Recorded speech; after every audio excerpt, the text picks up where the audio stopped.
Bom, agora temos um assunto polêmico aqui. O Facebook retirou do ar nesta quarta-feira uma série de páginas e perfis que eram utilizados pelo MBL, o Movimento Brasil Livre. A rede social afirma que as contas foram removidas com base no seu código de autenticidade, porque escondiam as pessoas, a natureza e origem de seu conteúdo e tinham o propósito de gerar divisão e espalhar desinformação. Entre as páginas suspensas estão o Jornal Livre, a Brasil 200 e o Diário Nacional. O MBL divulgou um comunicado classificando o caso como arbitrário e irônico, mas não surpreendente. Um dos coordenadores do grupo, Kim Kataguiri, chamou as acusações de infundadas. O advogado do movimento, Rubens Nunes, disse se tratar de uma ação coordenada para interferir no debate das eleições. O empresário Flávio Rocha também criticou a medida. Responsável pelo grupo Brasil 200, ele classificou como inaceitável a retirada da página do ar. Ô Vera, começo com você. Tem gente que está falando até em censura. O que você achou da decisão do Facebook e dessa repercussão toda aí ao longo do dia? Acho que esperado, Patrick. O Facebook sofreu um revés muito grande com a repercussão sobre influência de fake news ou mesmo de contrabando, que quer que seja, de dados por meio da sua plataforma em eleições como a dos Estados Unidos. Então ele está com uma postura defensiva na eleição brasileira.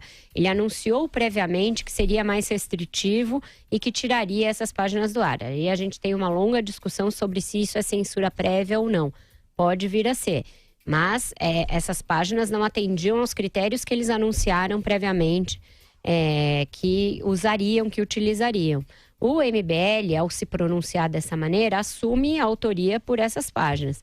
Eu não conheço uma a uma essas páginas, conheço algumas, outras não. Elas têm, as que eu conheço, uma militância muito forte, mas não me lembro de ter visto nas 2 ou 3 que eu sigo e que estão catalogados aí, fake news estrito sensu. Então, eu teria que analisar direito quais são esses conteúdos. Eu acho que falta ainda reportagem. Eu não me sinto segura para avançar para além disso daqui, de que é uma política já esperada, já anunciada pelo Facebook, que segue o fato de que eles estão na defensiva por terem levado uma paulada muito grande depois do caso Cambridge Analytica e outros, e que o MBL assume a autoria por uma parte das páginas ao se pronunciar dessa maneira. Se havia ou não conteúdo fake, eu acho que cabe ao Facebook comprovar, demonstrar e a gente analisar caso a caso ali essas páginas que foram retiradas. E você, Andreasa, como é que você está vendo essa polêmica toda aí? Patrick Santos, eu considero a decisão profundamente arbitrária e isso se torna profundo exatamente pelo grau de pouca informação, de pouca clareza, de pouco esclarecimento de parte do Facebook sobre essa decisão. Porque ela colhe páginas que têm nomes genéricos, né? Jornal disso, jornal daquilo, mas também de pessoas físicas. Por exemplo, o Renan Santos, um dos coordenadores do MBL, teve sua página ceifada. E é ele que está lá. Uma pessoa física, está lá os seus contatos, seu e-mail, seu telefone. E sem a devida explicação para isso, considerando o fato de que o Facebook atua no Brasil e precisa se comportar de acordo com a lei brasileira. Não é à toa, o Ministério Público Federal investiga o Facebook por censura e bloqueio de usuários no Brasil. E está certíssimo. Aliás, o Ministério Público Federal de Goiás cobra em caráter de urgência explicação do Facebook sobre essa retirada de 196 páginas do ar e 87 perfis individuais. E está certíssimo. O Facebook tem de dar satisfações à sociedade brasileira sobre esse tipo de decisão. E precisa ser claro qual é a lista... Vamos lá. Qual é a lista dos ceifados do Facebook? E um a um, eu quero saber, um a um explicar os motivos, até que seja para educar. Onde se aplica o código de conduta, de ética, o termo que nós assinamos quando usamos essa porcaria?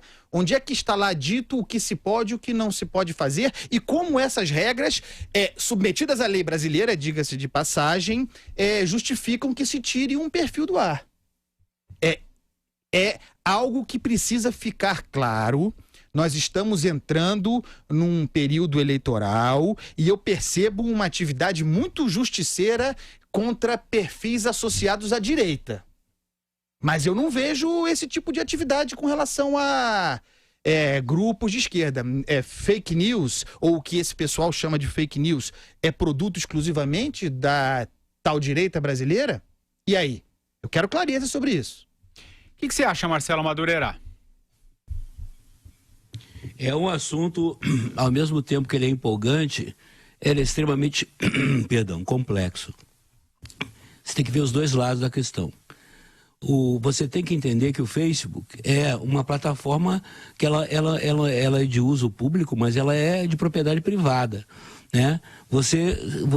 Ela estabelece os critérios para publicação ou não de conteúdos, porque ela é privada, ela tem um investimento enorme, né, em tecnologia, enfim, para distribuir esse conteúdo todo. Então, tem que entender que lá o Facebook não é público, ele é privado. O uso pode ser público, mas a propriedade é privada e ela estabelece regras próprias que, inclusive, e isso é comum na internet, no meio digital, elas são mutantes. Elas vão mudando de acordo com circunstâncias, né? Tanto do ponto de vista comercial, filosófico, moral, enfim, vão mudando. Se você não está de acordo com isso, você pode se retirar. Se a plataforma acha que você também não está de acordo com o que está estabelecido como regra de uso, ela também pode tirar você. Evidentemente que a quantidade é enorme, né, de conteúdos, a maior parte é vista por robô, existe a possibilidade de falhas no exame desse conteúdo, né?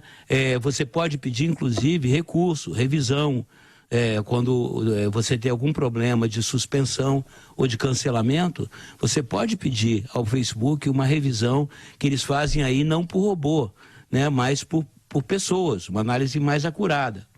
Então, tem esse aspecto da questão. Tem o que já se falou também, com relação às eleições americanas e tal, o Facebook agora é gato escaldado, né, que tem medo de água fria. Ele tomou uma cacetada gravíssima, né, na questão da eleição americana e, evidentemente, a eleição brasileira é importante, é um contingente enorme e ela, no calendário era a próxima grande eleição e eles já avisaram que iam ser bastante cuidadosos com relação a esse conteúdo. No caso específico do MBL, eu acho que existe aí, por mais que tenham pessoas por trás que você possa duvidar da credibilidade e tal, são conteúdos assinados, ou seja, o próprio Movimento Brasil Livre, ele assina o que coloca no ar, ele chancela, né, ele se responsabiliza. Então é outro lado da questão. Então, quem perde credibilidade por publicar notícias falsas, boatos, mentiras, não seria o Facebook, seria o próprio Movimento Brasil Livre. Então, fica também a critério da pessoa que está postando, a identidade do partido que for, do movimento, a responsabilidade pelo aquele conteúdo, né? Ele responder criminalmente por aquele conteúdo, né? E civilmente e também na sociedade, que é o pior, né? Para um meio de comunicação, o seu maior patrimônio é a sua credibilidade. Se você perde a sua credibilidade, você se desmoraliza perante o público. Isso não tem processo que recupere. Então, é uma questão complexa. Eu acho que a gente vai ter, ao longo dos próximos meses, vários momentos em que isso vai acontecer, né? E sem contar os reais aventureiros, né? Os haters, aqueles que organizadamente procuram interferir nas redes sociais, com o sentido de ou criar terror, né, terrorismo, ou criar distorções, espalhar pânico, mentira, desmoralização. Agora, só para lembrar, né, o PT usou isso em rede nacional na última campanha, né, feita lá pelo João Santana, em rede nacional, né, e teve alguma punição, teve alguma restrição? É complexo o assunto, né? Como vocês podem ver, eu não tenho opinião nenhuma sobre ele. Tenho várias perguntas.